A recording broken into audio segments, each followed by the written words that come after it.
Terima kasih pemirsa, Anda kembali bersama kami. Pemirsa, Timnas Indonesia berhasil meraih poin penuh usai menaklukkan Arab Saudi dalam laga kualifikasi Piala Dunia Zona Asia tadi malam di Stadion Gelora Bung Karno, Jakarta. Kemenangan Timnas atas Saudi menjadi sejarah baru, pasalnya kemenangan ini adalah yang pertama dalam 13 kali pertemuan.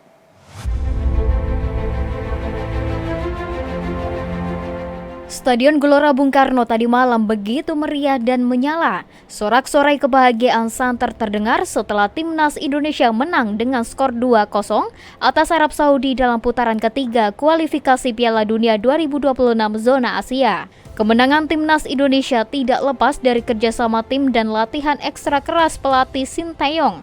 Namun malam itu Marcelino Ferdinand menjadi bintang pahlawan Timnas berkat 2 golnya ke gawang Saudi. Kemenangan Indonesia begitu spesial, selain meraih poin penuh, kemenangan ini adalah pertama kalinya setelah 13 kali pertemuan Indonesia dan Arab Saudi.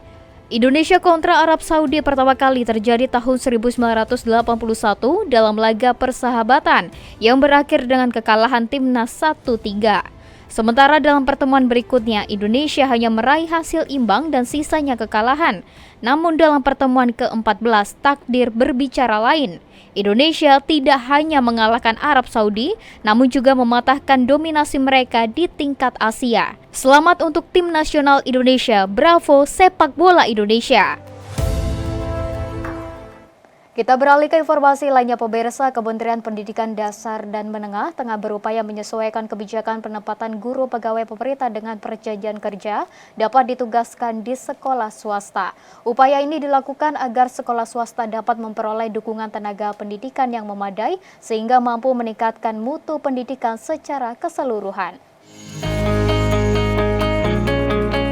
Menteri Pendidikan Dasar dan Menengah Abdul Muti menyatakan pihaknya tengah menunggu tanggapan dari Presiden Prabowo Subianto terkait surat yang diajukan untuk mengevaluasi penempatan guru pegawai pemerintah dengan perjanjian kerja. Surat tersebut ditujukan untuk mengakomodasi aspirasi berbagai organisasi masyarakat dan profesi penyelenggara pendidikan yang meminta agar guru PPPK dapat ditugaskan di sekolah swasta. Abdul Muti menjelaskan persoalan distribusi guru P3K erat kaitannya dengan pelaksanaan Undang-Undang Otonomi Daerah yang memberikan kewenangan kepada pemerintah daerah dalam pengelolaan tenaga pendidikan. Hal ini menyebabkan pemerintah pusat termasuk Kementerian Pendidikan Dasar dan Menengah tidak memiliki wewenang langsung untuk mengatur distribusi tersebut. Kami masih menunggu jawaban surat yang kami kirimkan kepada Presiden, tapi aspirasi yang kami terima dari banyak sekali organisasi, baik organisasi profesi maupun ormas-ormas yang menyelenggarakan pendidikan, saya kira 100% ya, 100% yang swasta itu, apalagi Muhammadiyah ya? Enggak, Muhammadiyah salah satunya.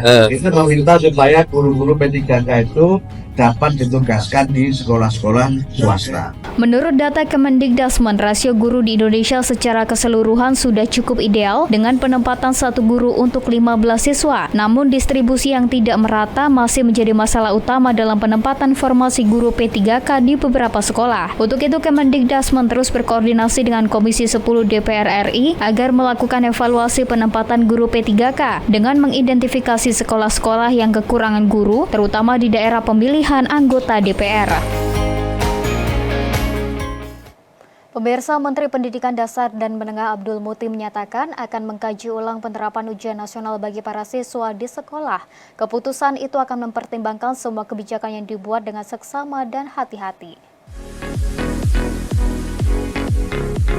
Usai menerima masukan dan saran dari pakar pendidikan di Jakarta pada Selasa 19 November lalu, Menteri Pendidikan Dasar dan Menengah Abdul Muti menanggapi berbagai isu hangat terkait pendidikan, salah satu isu yakni ujian nasional. Sebelumnya, ujian nasional sudah resmi dihapuskan pada kepemimpinan Menteri Pendidikan, Kebudayaan, Riset, dan Teknologi Nadiem Makarim. Meski menuai pro dan kontra, Muti menyebut bahwa hingga saat ini pihak Kementerian Pendidikan Dasar dan Menengah masih melakukan kajian terhadap penerapan kembali ujian nasional di sekolah. Karena itu kami mohon kepada masyarakat untuk bersabar agar kami dapat mengambil kebijakan yang sebaik-baiknya dengan mendapatkan masukan dari berbagai kalangan. Sehingga kalau tadi saya menyinggung UN ada yang pro ada yang kontra, itu hal yang biasa. Tapi sekali lagi kami belum mengambil kebijakan. Mukti mengatakan, Kemendikdasmen akan mengambil kebijakan pendidikan yang terbaik untuk kepentingan bangsa dan negara. Ia menilai penjaminan mutu pendidikan perangkatnya tidak tunggal. Menurutnya terdapat penjaminan yakni internal dan ada eksternal. Penjaminan mutu internal dilakukan oleh masing-masing satuan pendidikan termasuk di dalamnya menyangkut evaluasi belajar peserta didik di masing-masing satuan pendidikan tersebut.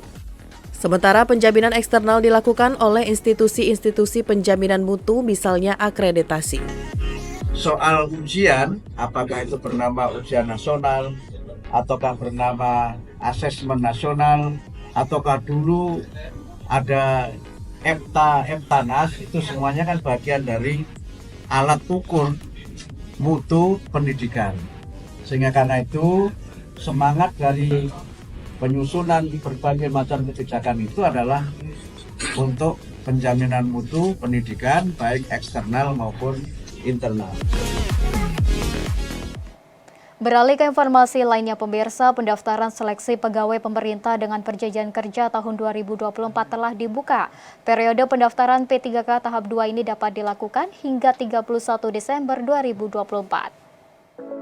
Pendaftaran seleksi pegawai pemerintah dengan perjanjian kerja tahun 2024 tahap 2 resmi dibuka per 17 November 2024. Pendaftaran PPPK 2024 tahap 2 dapat dilakukan hingga 31 Desember 2024.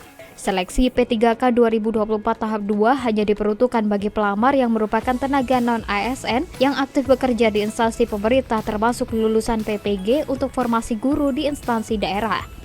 Sebagaimana termuat dalam Peraturan BKN Nomor 5 Tahun 2024, seleksi P3K tahun ini dilaksanakan melalui 2 tahapan dengan metode Computer Assist Test, yakni seleksi administrasi dan seleksi kompetensi.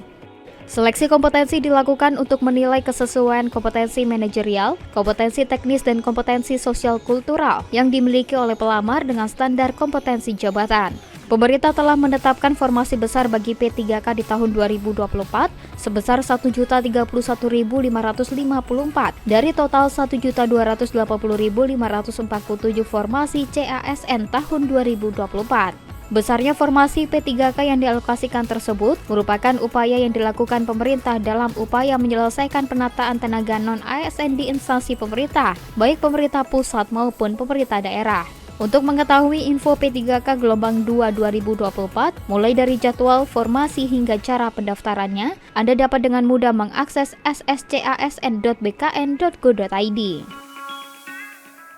Pemirsa, kami akan segera kembali dengan informasi lainnya, tetaplah bersama kami.